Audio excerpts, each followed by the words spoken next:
So recently, I've been very duped because I've just watched the Piers Morgan interview where what I thought was Yahya Sinwar was referred to as Yahya Sinwar. And now I keep looking and everybody refers to him like that. So I feel like I've been sort of like lied to for over a year because I thought that's what the pronunciation was.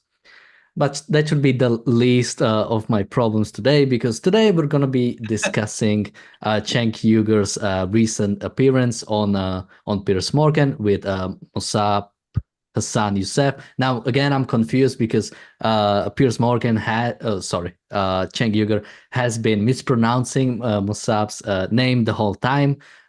So now even I'm a bit distracted with what his name is. Um, James, how did you like? I should say. So basically, the reason why I mentioned Yahya Sinwar, which I guess that's what will be referred to him as, is this interview has been done shortly after Yahya Sinwar was killed by the IDF. So that was the big part of the conversation. But of course, as it always with Piers Morgan, it went to many different areas. Many of them really interesting.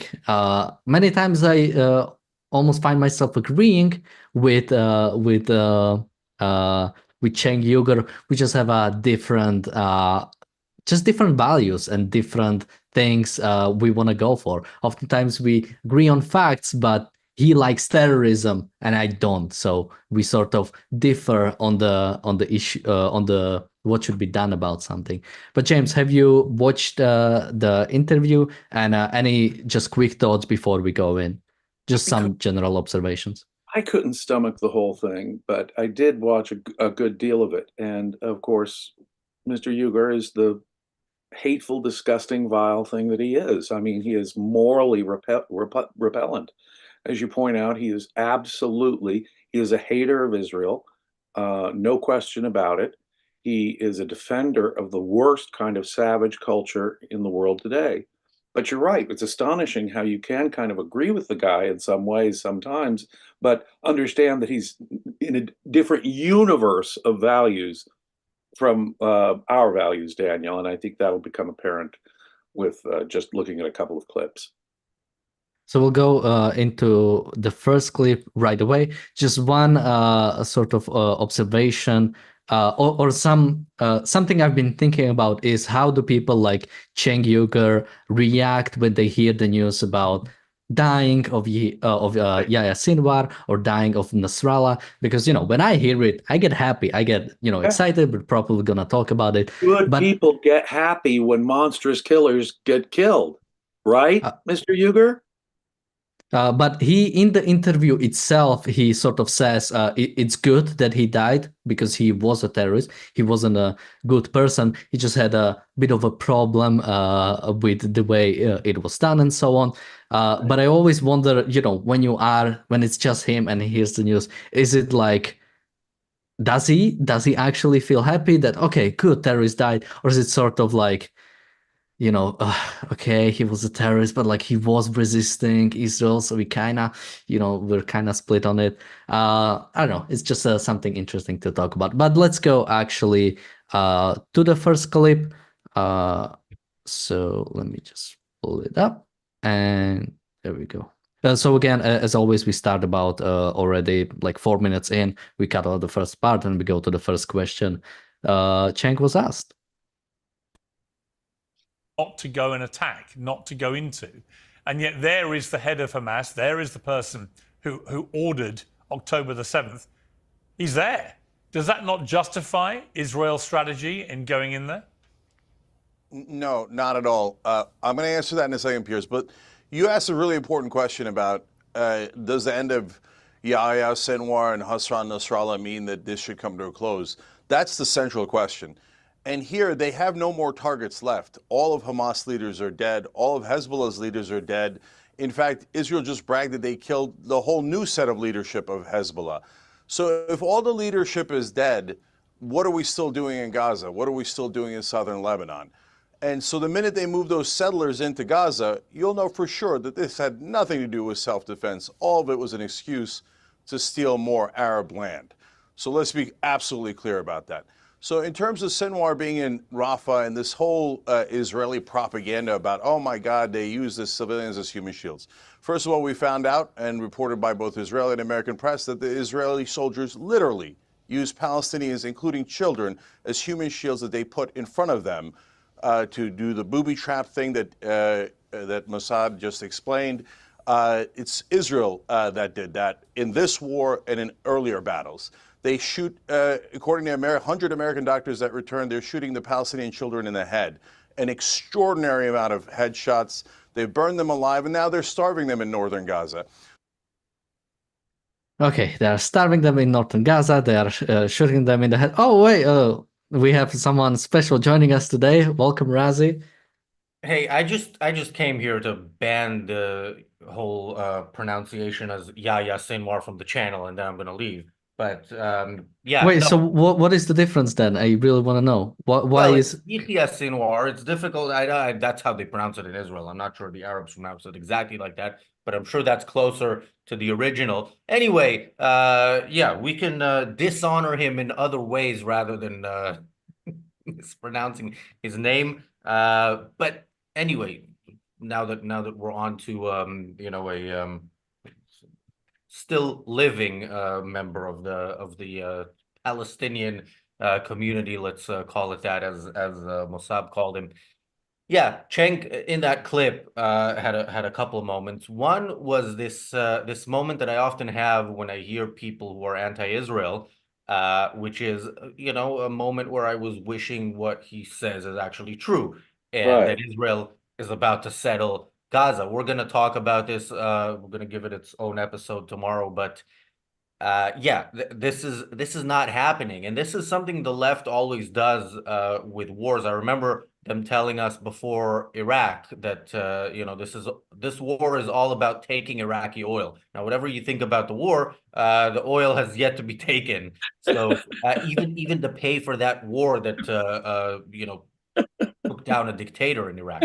So yeah, this is one of those things that these people can say now, and then, you know, you ask them about it in the future, and they'll always find a way to get out of it. If they'll definitely find a way to get out of it if they find a way to even say it, knowing that less than 20 years ago, without any international pressure other than the occasional UN resolution, Israel, of its own volition, did the horrible thing that allowed Hamas to be so strong and to fire rockets on Israeli civilians for 20 years, and then eventually to do October 7th.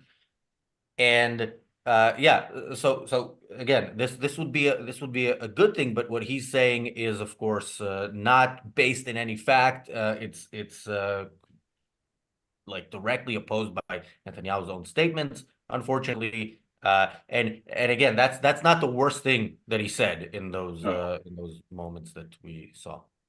Yeah, he also talked about how and there was sort of a theme he took throughout the whole interview, is that sort of like Israel didn't want to kill Yahya Sinwar because that was their reasoning for being in Gaza, as if like, and the way he tried to take the whole thing, even when he compared it to Osama bin Laden, as it was as if the only justification for the Gaza invasion was specifically killing of Yahya Sinwar, which I don't think so. Like, that's not the reason. So he tries to sort of take it over as that now that there are some fringe talks about a possible, or, you know, some people are discussing that it would be good to resettle Gaza. Is he says, you know, this whole thing was just a sort of like a ploy to resettle Gaza.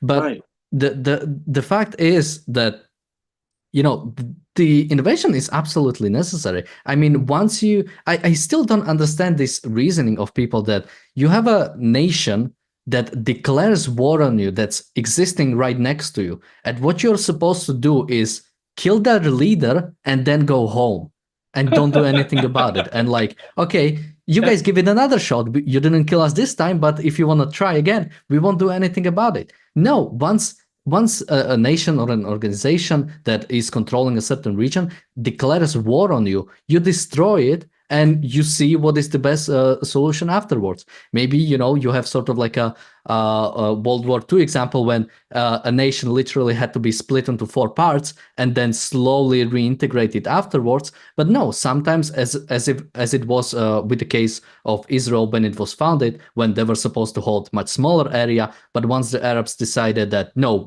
you will not get any area, then yeah, what you get afterwards is they will take over larger parts of the area, because yeah, you've started this war and you're gonna suffer the consequences. And a nation has to defend itself, and sort of expecting, they just go in, get rid of one guy, or get rid of the the one line of the top leaders and then go home is like a ridiculous view of the war. Yeah, and let me just very quickly, let me point out that when Cenk says this, okay, they killed the leaders, now they can leave. It's not like he supported just killing the leaders. He was against that as well. So he's anti-Israel, and he's struggling with Israel's successes. I think at the moment, struggling to keep.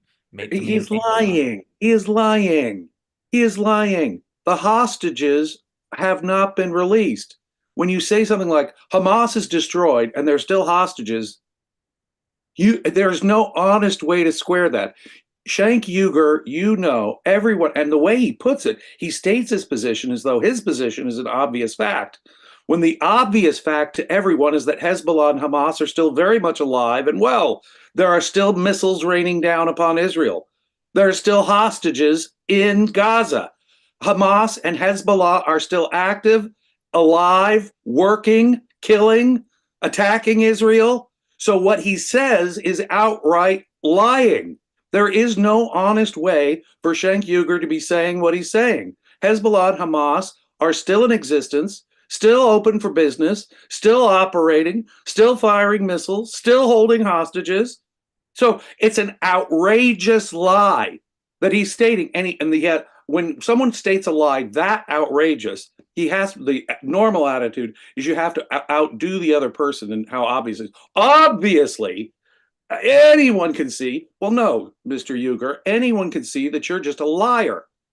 That Hezbollah and Hamas, despite their leadership being taken out, is still very much are both still very much active in the region. And then, of course, the leadership thing, it's just the reverse of what we were saying earlier. Well, gosh, Nasrallah was just a political leader of these people. So he's not really, since he's not holding the gun, he can't, the political arm of Hezbollah is over here, the military arm is over here, as if they have nothing to do with each other. But now he's sort of reversed the thing. You see, all those people still firing missiles and all those people still holding hostages, they're not real or active or existing right now. The only thing that matters are the political leaders at the top, the planners and the political bosses. So it works either way for them. You see, you can't kill the people holding the guns. You can't kill the leaders because they're just the political leaders. And besides, they're all gone now that the political leaders gone. As if, let's say Hitler was assassinated during World War II. Does that eliminate anything? Does that eliminate the German army being in Russia or in France? No, it doesn't. Does it eliminate the existence of the SS or the death camps? No, it does not. It is absolutely bizarre. He knows better. He's lying. He just wants the killing of Israelis to keep going. He wants the destruction of Israel. He is a filthy anti-Semite from the obvious dishonesty that he's putting forth as being the obvious truth on the other side. There is no way to think of Cenk Uygur as a decent, honest human being. He knows he's lying. He knows he's lying, as anyone in the world knows that Hezbollah and Hamas are still very much active and operative. And he strikes, well, now there's no excuse to go on now that they've killed those two. But besides, he's saying that it was just an excuse. The Rafah thing, I'm trying to understand what you're saying. The world didn't want Israel to go into Rafah. If they hadn't gone into Rafah, they would not have killed Sinwar. And if they weren't just killing terrorists, I mean, it was, as I understand, it wasn't specifically focused on Sinwar when he got killed. They were just killing terrorists. No. And furthermore, Mr. Uygur, I will say this, and I will continue to say this. The civilian population must be attacked. They support these leaders. They are the ones behind these leaders. For every militant, there has to be even more civilians feeding them, clothing them, taking care of them. So there's a whole bunch of civilians out there that need to be the target who are not the targets right now. And so, Mr. Uygur, you're exactly wrong. In every way, you know you're wrong. You know you're dishonest. You know you're advocate. In fact, he can't not know that what he's advocating is more perpetual war and, in effect, the eventual destruction of Israel, which is, of course, what I think he has in mind. He hates Jews and Israelis with such a passionate intensity, and it really comes out in the ugly. I mean, the blood is dripping off the guy's fangs with his hatred of Israel. That's my first impression. Yeah, and it's one of the things we see here, and I'm not sure which clips we're going to see because I wasn't in the production meeting. Sorry, I just flew in. But one of the things we see is he's less careful about saying Israelis or Zionists, and he actually says Jews a couple of times when he may not have intended to do that, but it really shows how, again, like with Israel's recent more bold operations, the rhetoric for serious bold operations by Israel has already been used. So now when Israel is actually doing what needs to be done, it's a bit of a problem for them. There was a few comments I wanted to read, but I'll start with the super chats. Thank you, Yotam, for the super chat. Yotam says, thank you both for all you do. Cenk is awful. Yeah, this was before I joined the show, so I don't think that's a snub to me. Thank you, PC, for the super chat. PC says, why have the Palestinians, even after the end of Sinwar, not freed any hostages? And yeah, this is a thing that should be asked. We see now that Palestinians And they'll get a price for it. There was an offer, the former CEO of what was it, SodaStream, which I didn't know SodaStream is actually an Israeli company, but the former CEO of SodaStream offered a price or sort of like a pool of money for any Palestinians who bring in the hostages. And I think sort of it was also sort of implied that even any information about where the hostages might be will get rewarded. We haven't seen any. Apparently, he has been contacted a lot, but I haven't seen any concrete Hamas stuff has been yet. destroyed. There's no reason to continue this war. Sinwar's dead. What do you mean? It's all Hamas is wrapped up. It's been all taken care of, according to Cenk Uygur. The fact that there are still dozens and dozens of hostages, either dead or still in captivity, doesn't seem to indicate to him that Hamas is still active and operative, as it would to any human being who has eyes on this planet. No, as I say, it's obvious dishonesty. The man is a filthy liar who hates Jews just from the way he speaks. You can just hear it.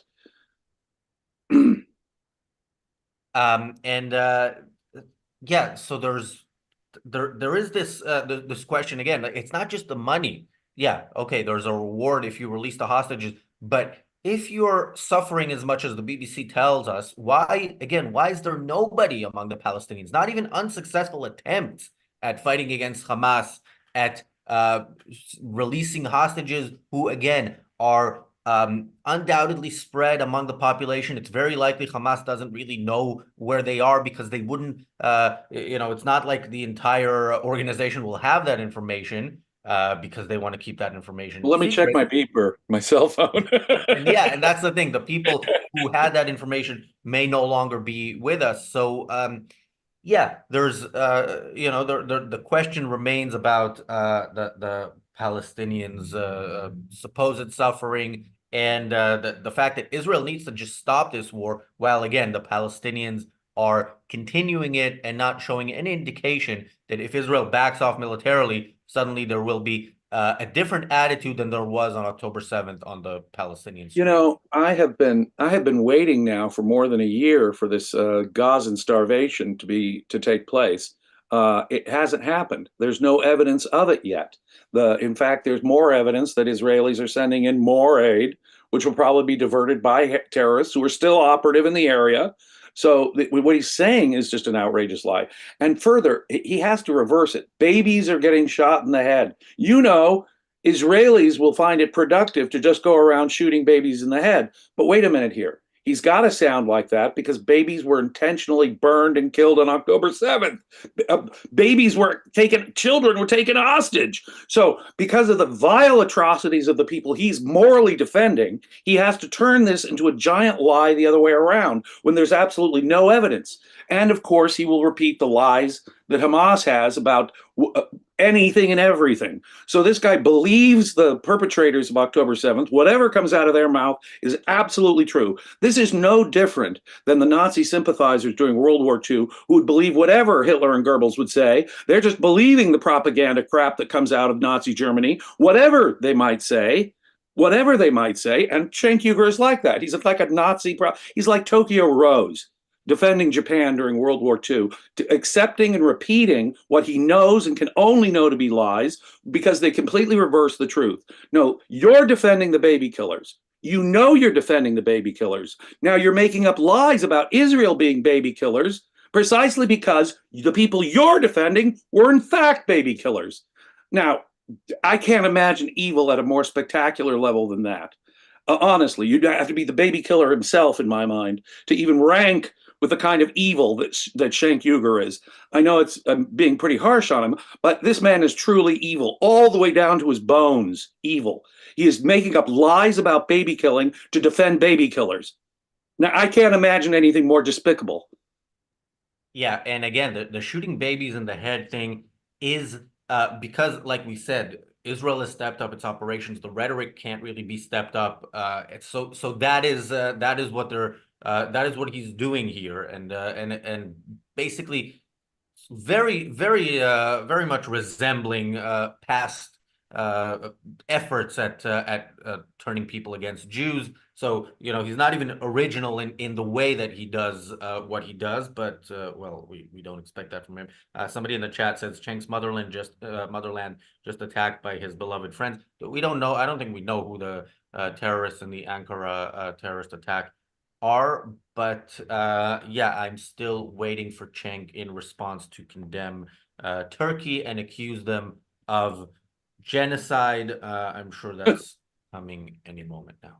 No, his people were responsible for a genocide about 100 years ago of Armenian Christians, an attempted genocide that cost many, many, many lives. So yeah, the Turks know all about genocide. And quickly, thank you, Emmett, for the super chat. Emmett says, "Let's call members of Hamas enemy combatants." Yes, that's a nice way to put it. But look, in a sense, if you're going to engage with the UN and international bodies and so on, and you need to give it a name, go for it. But again, I think what Israel really needs to be done goes beyond Hamas members. It goes to the core of Palestinian culture and society, which, if you kill every Hamas member, that will still exist. Thank you, PC, for the super chat. PC says, Razi, as you said before, there are a lot of despicable people out there. Yes, but luckily we're on twice a day, so we will call them all out. This particularly despicable person is being interviewed by Piers Morgan, an important journalist in Britain and the United States. So, I mean, you get on Piers Morgan, it's not because you're some marginalized weirdo. No, this guy is speaking for the anti-Israel position to the English-speaking world on Piers Morgan's show, which is watched across the English-speaking world. I would love to be able to say he's just some cranky weirdo nut, because psychosis would be a far more innocent explanation than the absolute evil that Cenk truly is. But the fact that he's been given this platform shows just how important media people think this point of view is, how widespread this point of view is in Great Britain and the United States. So Piers Morgan, an important journalist in those countries, is interviewing him. Now go figure that out. I love someone in the chat is saying it took the US over a century to accept that genocide in Armenia was a genocide. So, not recognizing a genocide and committing genocide, pretty much the same thing. Which, again, I'm not even sure if when America started sort of this concept of like when this sort of concept of like nation accepting that the genocide happened when there is like an actual law. You know what put the concept of genocide on the map verbally? The Holocaust, ladies and gentlemen, what the Nazis did 80 years ago to the Jews in Central Europe. That's when the concept really came into focus in the Western mind. Have people been slaughtering people since time immemorial? Yeah, they sure have. But the concept genocide got put into our popular lexicon because this guy named Adolf Hitler tried to wipe out the entire Jewish population of Europe. But let's listen to more Cenk. I don't think we can avoid it any longer. So this had nothing to do with, oh my God, we're going to get Yahya Sinwar. In fact, the Israeli intelligence is excellent. As you can see, they blew up the walkie-talkies, the pagers, etc. They knew where Sinwar was the whole time. It was an accident, as Mossad just explained, because they didn't want to kill him. Because he was an excuse. The hostage deal has been on the table since July 2nd. Israel's not taking it. Why? They want to use it as an excuse to absolutely annihilate northern Gaza and retake it. They're doing this past weekend, Netanyahu's party, Likud, did a seminar on how to resettle Gaza. This is all about grabbing land. It is a colonial war of conquest where Israel is Goliath and crushing the defenseless Palestinians and Lebanese so they can grab more of their land. So this was pretty much all of the same. I'm not sure if we have more to add to this one. Yeah, just a couple of off the top of my head fact checks. Yeah, there's no Netanyahu. Netanyahu's party is doing a conference about resettling Gaza. No, some people within his party are talking about it, probably to get votes in the primaries of the people on kind of the right of the party. They know there's no chance of that happening with the Likud in power. Maybe if Ben Gvir was prime minister, that would happen. Even that, I'm not sure, because his rhetoric doesn't really match what he does when he's elected. But yeah, this is, again, very unfortunately not a thing that is on the table. But the things that are on the table are problematic for Cenk to comment on, because when he comments on them, he says things like they didn't want to kill him. It was an accident. Yeah, because they didn't know it was him. Now, with a bunch of other people, they knew exactly who they were killing, and they killed them one by one. The mastermind of October 7th, that's the person they didn't want to kill. So Cenk really does what the pro-Palestinian side always does when they talk, which is they show us how intelligent they think their target audience is. And as I often say, they are probably right. Well, it's an insult to, they are obviously insulting the intelligence of anyone who's listening to them and they think might take them seriously, but it's also quite apparent that it's just chock full of more dishonesty. This Cenk Uygur guy knows he's lying, and you can hear it here again. Let's see. Why do you suppose Israel unilaterally left Gaza all those years ago? In fact, forcibly removed Israelis who were already there. Okay, so there's this delayed power grab that involves first giving them the Gaza Strip, unilaterally leaving without any return promises, in fact, forcibly extracting your own people from the area. And then years later, after October 7th happens, it was all just a giant excuse to take over Gaza again. Wait, that it completely ignores October 7th as a reality. It completely ignores October 7th. The man covers up for one of the greatest atrocities, specific day atrocities that I can think of, maybe the worst in my whole lifetime, October 7th. And he's defending it. There's no other way of looking at it. The man is defending the atrocities of October 7th by ignoring their causal significance. No, this was not an excuse to grab land. Israel has foolishly demonstrated that they were willing to extract their own settlers and unilaterally give it to people who would have, in time, pull off October 7th. Israel made a huge mistake in withdrawing from Gaza.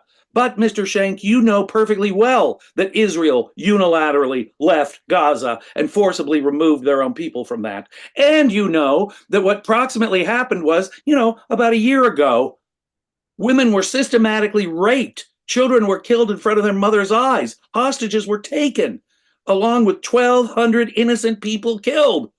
He knows perfectly well what caused this, and he's covering it up. He knows perfectly well this isn't some kind of land grab by Israel, that they have to do this. I mean, it is absolutely insane. He knows perfectly well. Now let's take the Lebanon context. He knows perfectly well that Hezbollah has been operating south of a river that the UN said you can't be operating south of for many, many years, and no one has done anything about. He knows perfectly well Hezbollah killed a dozen children on a football field just a little while ago. He knows that perfectly well. He knows people are being killed by Hezbollah rockets, missiles coming in to northern Israel, and that tens of thousands of Israelis have been displaced. He knows all those realities, and he's covering them up, justifying them. The man is a terrorist sympathizer who systematically uses overt dishonesty to fool the Western world about it and to defend the evil that they do. There is no other way of looking at it. Should we continue?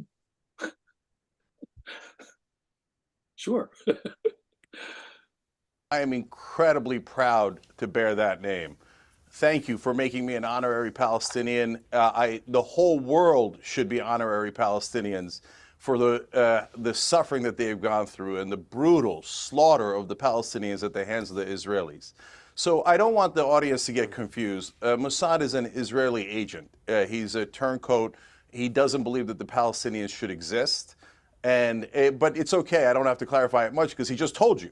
He thinks that Palestinians don't exist and that they have no rights and that they are the ones encroaching on the indigenous land of the Israelis. I mean, look, I know if you're an Israeli supporter, some of you have lost your mind so much that you believe that the Muslims there that have been living there for centuries, millennium, are somehow in your way and they should just be dispensed with, and that the real true heirs of that land are the people that were brought in from Europe and other places. Look, the Jewish people have suffered greatly throughout history, and anyone who denies that is denying reality. But now it breaks my heart to see that they have become what they most despised. They escaped that kind of brutality only to do it to the Palestinians now. So if you notice, Mossad over there never answered the question. There is no standard that the Palestinians can ever meet. They even say absurd things like they don't exist, that this Palestinian state should never exist, Palestinians as an ethnicity should never exist. And then they have the temerity to say, can you believe that they theoretically don't think that Israel should have a right to exist, even though it's existed since 1948. It's one of the biggest militaries in the world, backed by the greatest military power in the history of the world. It has nuclear weapons. Your existence is rock solid. You're murdering Palestinians. Yeah, I'm sure on October 6th, Cenk would say that there's no threats to Israel. And the irony of these people, because they often say, yeah, how did this happen? How did Israel not know? Kind of indicating that Israel knew and let October 7th happen. But when you ask them what type of military action they support taken by Israel, there is no military action that they support. So as far as they're concerned, anything that Israel would have done, had it actually known and been fully ready, would have been considered a war crime, genocide. There was no question about that, and we don't actually need to speculate because years ago, not many years ago, maybe 5 years ago, there was this march to, I don't remember what they called it, March to Palestine, whatever, Gazans walking up to the fence to show defiance or whatever, and this was, of course, celebrated by supporters of the Palestinians and people who want to see Israel wiped off the map around the world, as showing their defiance as civilians standing up to the army. And so yeah, Israel had Israel taken action that prevented October 7th, we would of course hear from these people what we hear from them when Israel responds to October 7th that actually happened. I think we all agree on what the worst part of that clip is, but I do want to point out that at some point he calls, besides calling Mossad, it's a trick you do, and you know, on Piers Morgan's show, as we mentioned, you know, Yahya Sinwar was a name that you hear often. I was watching Piers. He had a panel about wrestling, and there was a former wrestler, this was a few days ago, there was a former wrestler, Maven. He kept calling him Marvin until halfway through the show that somebody actually told him that's not his name. So it's a thing, but I think in some cases it's a thing that's done intentionally. I don't think Cenk thinks that Mossad's name is Mossad. But anyway, he calls him a turncoat. Yeah, he turned on savage terrorists. How is this not something to celebrate? He calls him He a turned on turncoat. Hamas. Whenever Cenk says, yeah, October 7th was horrible. Yeah, Sinwar is a terrible terrorist, although Netanyahu is 40 times worse. Whenever he pays lip service to that, listen to these things that he says, like calling somebody who turned on an organization that exists to exterminate the Jews a turncoat. And when he talks about the Palestinians, again, this is something that the pro-Palestinian, anti-Israel propagandists in the West do all the time. They West-splain Palestinians and Palestinianism to us in completely contradictory terms to what the Palestinians say about themselves. There is no pretense among the Palestinians that the only reason for their existence is to exterminate the Jews. The only reason for this movement to exist is to exterminate the Jews. But Cenk will tell us something because he hopes we'll accept him as a buffer. We'll accept him as the final authority. Cenk said so I don't need to do my research. I assume is the target viewer for Cenk. Yeah, just quickly about this idea of like Palestinians deserving a state. Well, I still don't understand why that is like a standard that sort of like a group that we sort of consider oppressed just deserve a state. Like, let's say, we somehow manage a two-state solution, like Palestinians actually agree to it, and there is a Palestinian state that's established, and it's sort of like another Egypt or another Lebanon or another Iraq. Is that like an achievement? Are we like, well, that's a good job done. We have another basically failed state here. It's an achievement compared to what you can expect the actual Palestinian state to look like. Yeah, but it's like, why is not a standard of actually like having a again, even if you are the most pro-Palestinian, I don't know, like Israel is your best chance for any Palestinian to actually live in any sort of like modern, individual respecting like society. The fact that there is this obsession with establishing a state for the Palestinians, it's just terrible. I mean, what country in the Middle East would you actually like to live in besides, probably Israel? Yeah, using a term like indigenous people shows his ugly racism, doesn't it? Yeah, because he said like Muslims have been living here for centuries. Yeah. No, they haven't, because there is the people. The Palestinian as an ethnicity only came into existence in opposition to Israel. Arab Muslims were in the area, that's for sure. No, they were different. But when people say, these people or like have been living here for generations, no, descendants and then family, children and their children, no single person has been living in the area. Why is there like an obsession, this? It's almost like an anti-immigration perspective. He's justifying their racism, you see. It is in the West Bank where Muslims will not permit Jews. It is in Gaza where Muslims will not permit Jews. Or if they permit them, you're going to have to be discriminated against, like Jews have been discriminated against throughout the Muslim world for, many, many decades. He's defending racism in a racist way. There's no other way of looking at it. Palestine, there could have been a Palestinian I have witnessed with my own, I know, Cenk Uygur, your audience is much younger than me, generally speaking, but I have seen the time after time after time, it is the Palestinians who reject a peaceful two-state solution. Let me just lay out for him a couple of big differences. One, Hamas and Hezbollah, for example, have declared they want Israel destroyed, the Zionist entity wiped off the map. And Israel has never made such a statement about, quote, Palestinians. Quite the opposite. They have been bending over and taking it again and again and again from Palestinians and look at the way they're attacking now. In such a there's never been such a surgically, gingerly attack in the history of all warfare. And he's turning that completely on its head.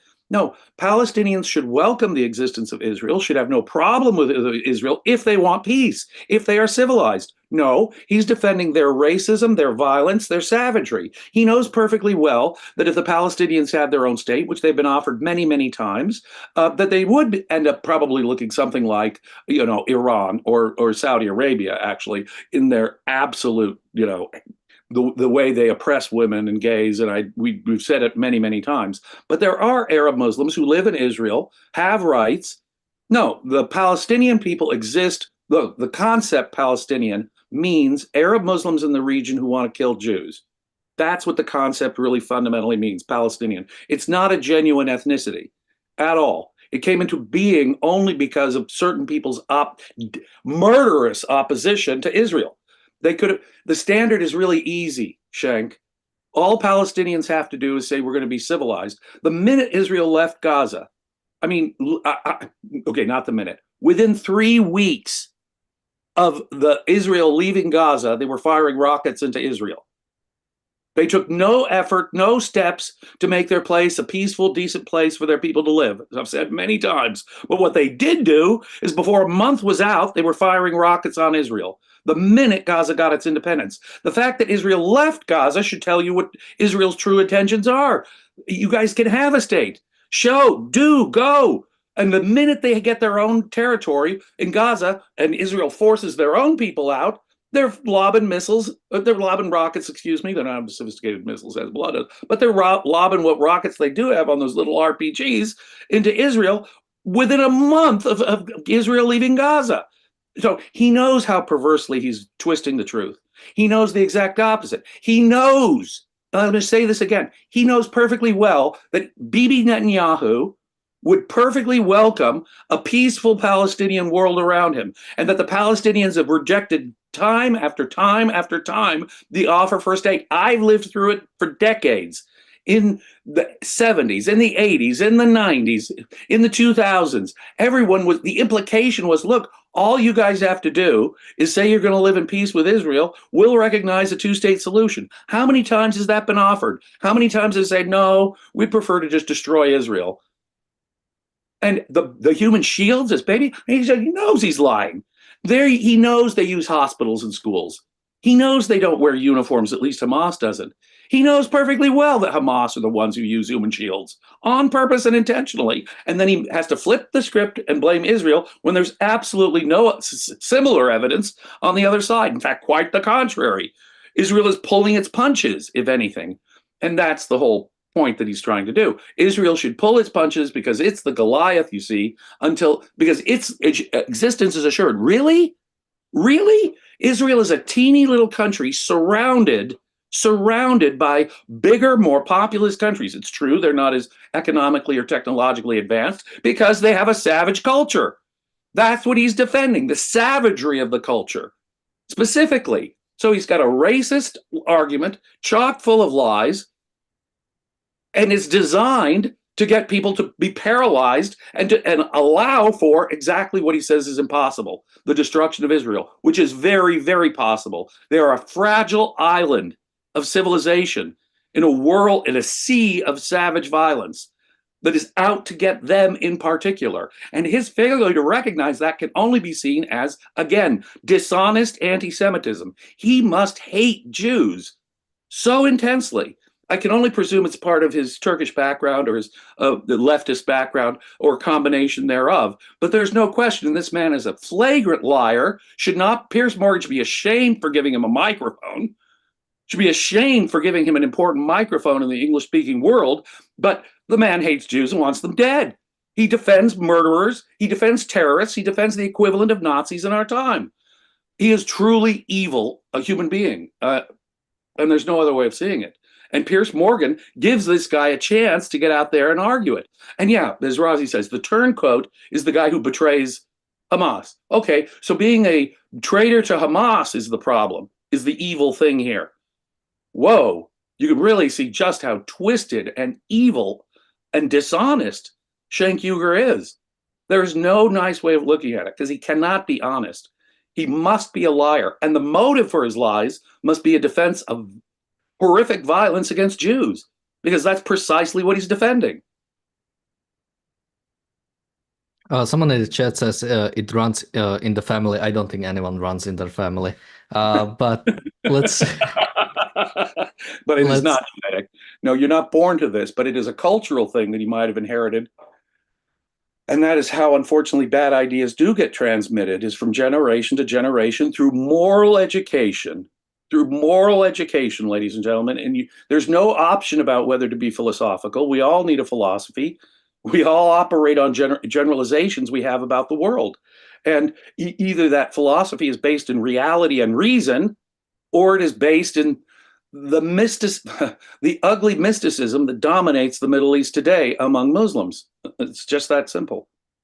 Well, one more thing Cenk mentioned is, Israelis, or maybe he have misspoken and said Jews, but he just meant the Zionists. That's what he meant. He said something like, "You're becoming what you're hating." But let's watch a bit more because he expands on it in a different clip. Give them their state and to stop let me bring. We've got occupying them. Mossad back. Israelis, I'm begging you to stop being so brutal. Stop being the thing that you hated. Stop being the thing that oppressed you in the first place. These Palestinians are not Nazis. You're fighting a ghost. No, the people who are being the fascists here, I hate to do this because it's breaking my heart and it should break your heart. You're being the fascists. You're the ones slaughtering their civilians. Look, how do you look at those children being starved to death in northern Gaza and not see Jewish children in Germany in the 1930s and 40s? How do you not see that? It's the same exact image. Snap out of it. Oh, but Stop being the thing. All right. I mean, for people unfamiliar with what happened in World War II, Jews, we're not fighting. There was no Jewish terrorist organizations killing Germans randomly. Jews were rounded up, were put into camps, were eventually executed by the millions.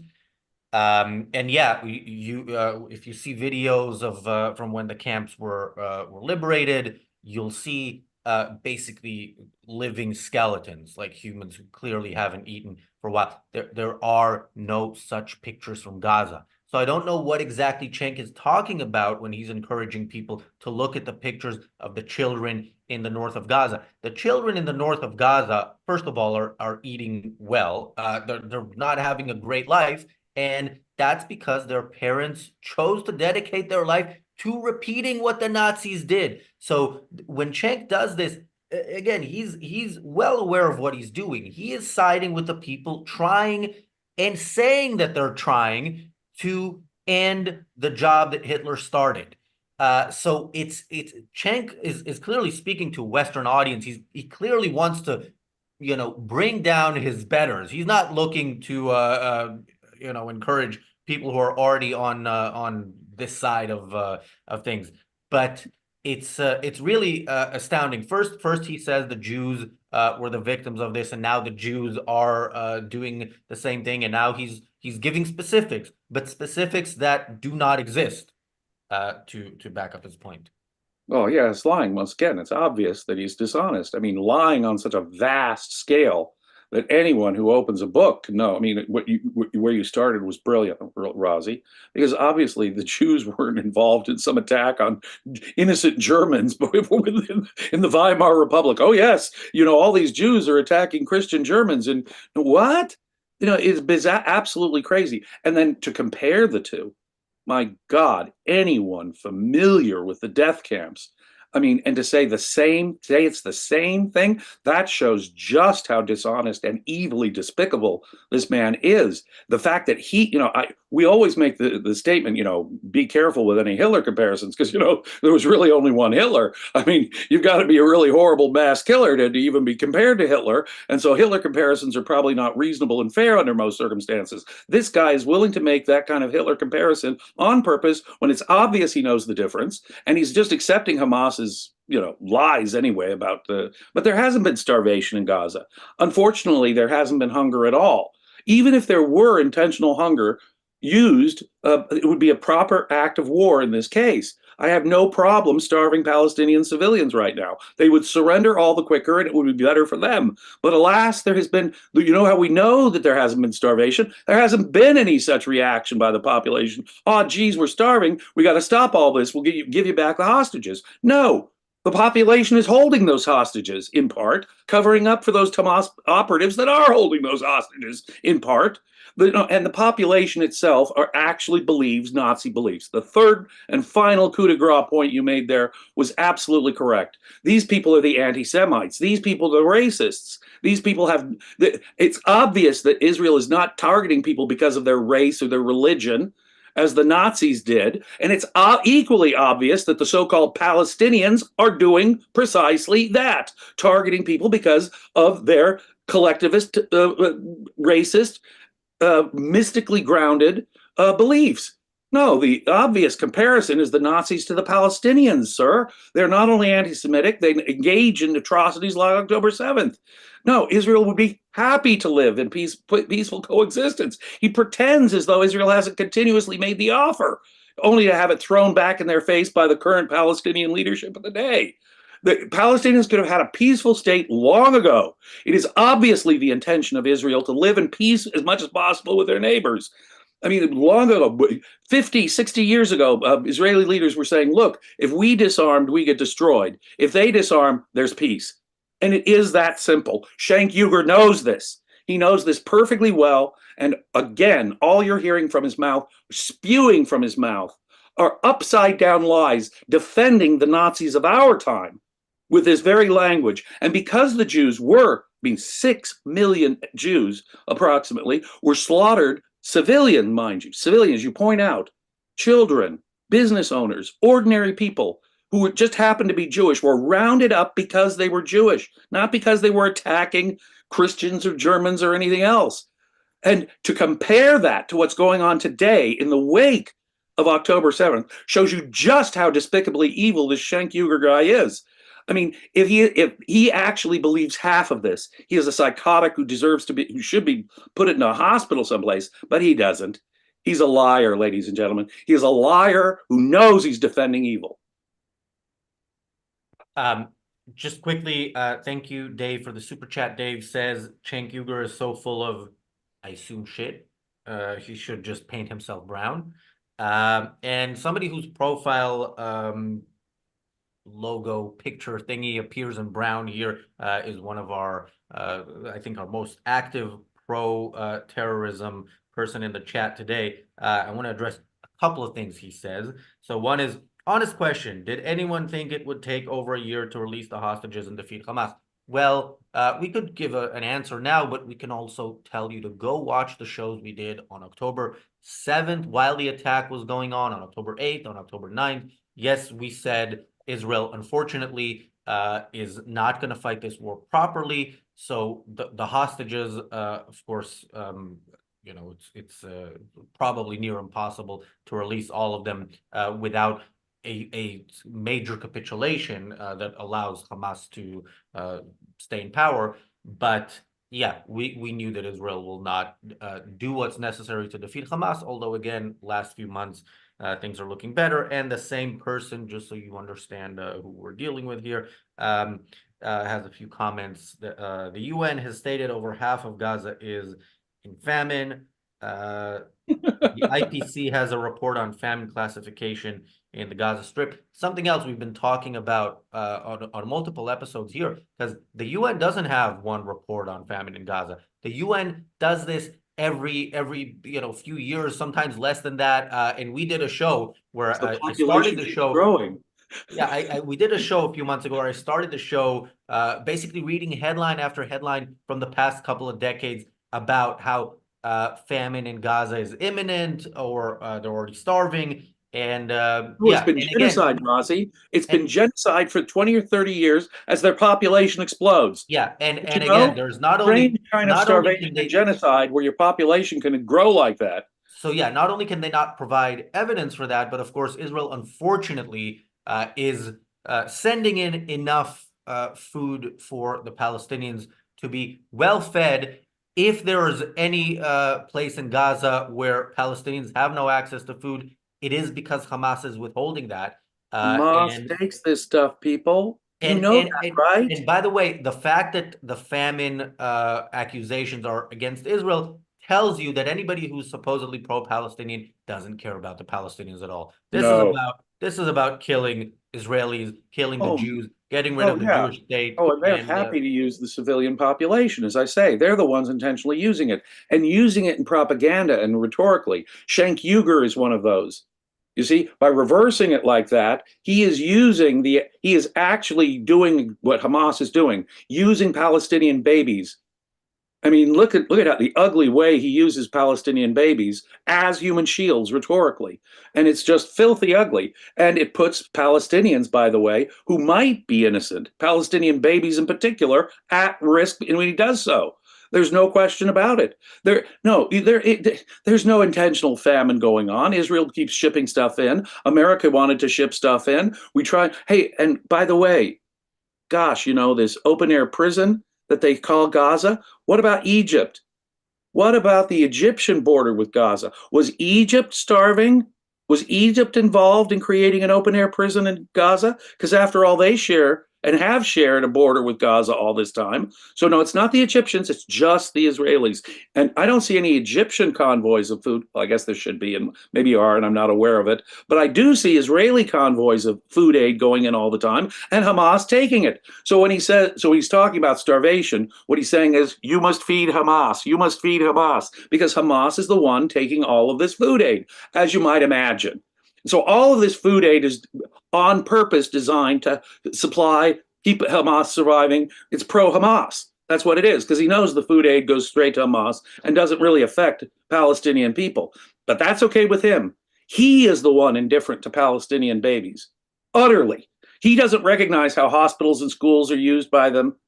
He is the Cenk Uygur, you, sir, have the blood of Palestinian babies on your hands. Insofar as there are innocent Palestinians, people like you are the one who are oppressing them, calling for their further oppression, and saying, yes, use your babies and women and hospitals as shields. You're responsible for that, Mr. Uygur. And in reality, it's Palestinians, Hamas, who are doing that, not Israel.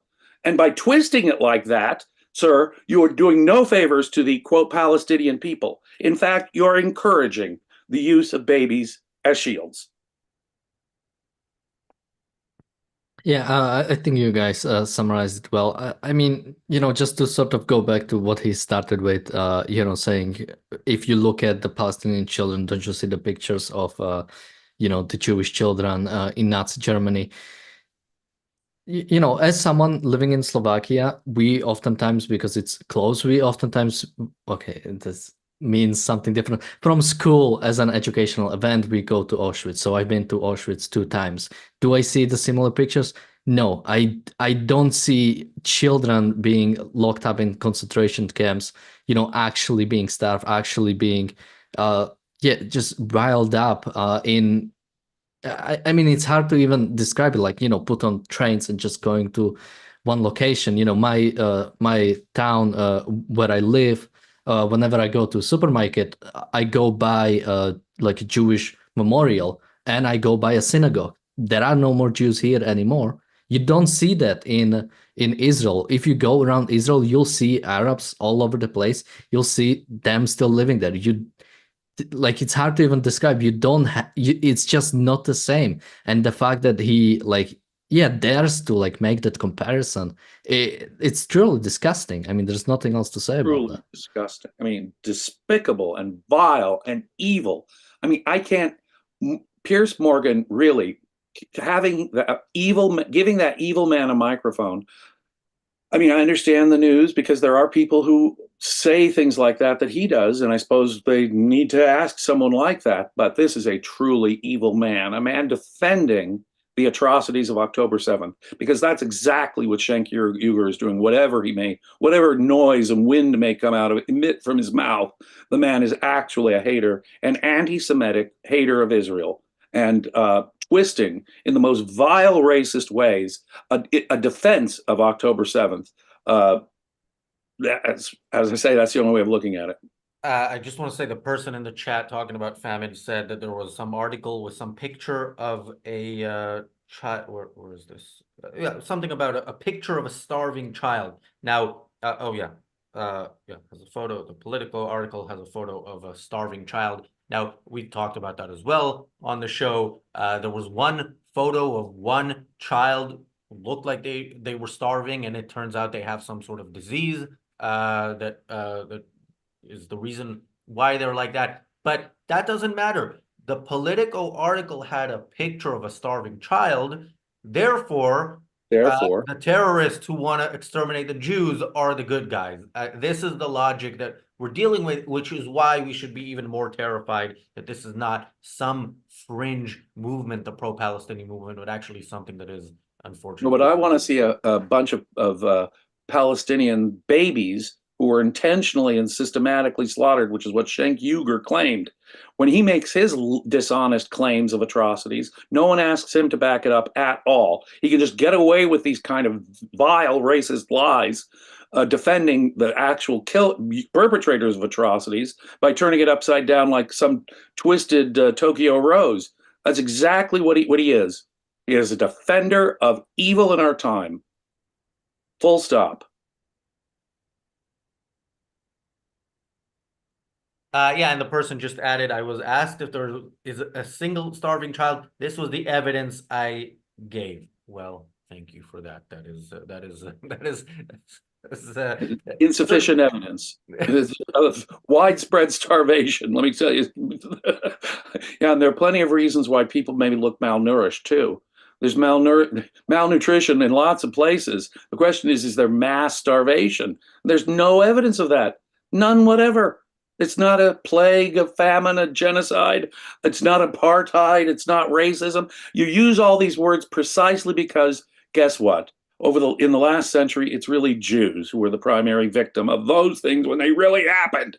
Yeah, and again, it would be legitimate in a time of war to not allow food in so that the other side surrenders. And of course, the same person asked the question, did you believe it would take a year? Well, if you're going to feed your enemy, it can take way longer than a year. If Israel had allowed no food into Gaza, this would be over now. This should have been over. If they had listened to us, this would have been over, last year? This should have been wrapped up in October of last year.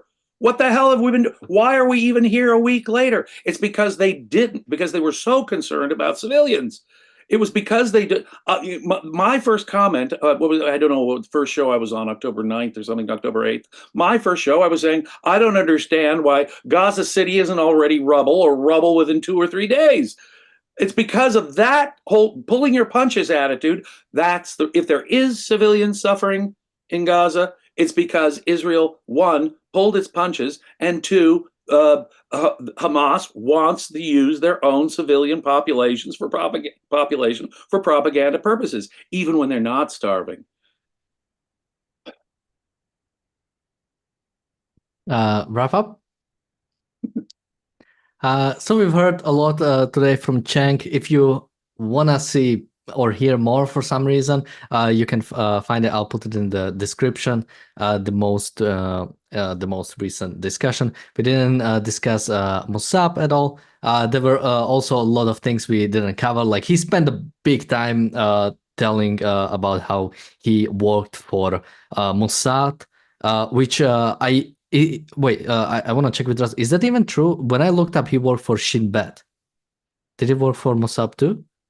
I don't know. That sounds more likely, but yeah, that's again like he he's proud of it, as he should be. It's only a real somebody who really wants to see the second Holocaust happen in his lifetime, who will call somebody who turns on the people who are trying to do that a turncoat. Right, precisely. Oh, and besides, Son of Hamas did have a couple of really great lines. Palestinian isn't an ethnicity, it's a mental disease. He's closer to the truth with that. That was a brilliant line, by the way. If you identify as Palestinian, you're identifying as that newly created category, because that newly created category exists for one purpose. We're the Arab Muslims in the area who want to see Israel destroyed. I think that's a better operative definition for what a Palestinian is. And with that, thank you everybody for joining us today. Thank you everybody for watching. We'll see you tomorrow with another episode of the Daily Objective and the reality show. Thank you and bye-bye. Be safe.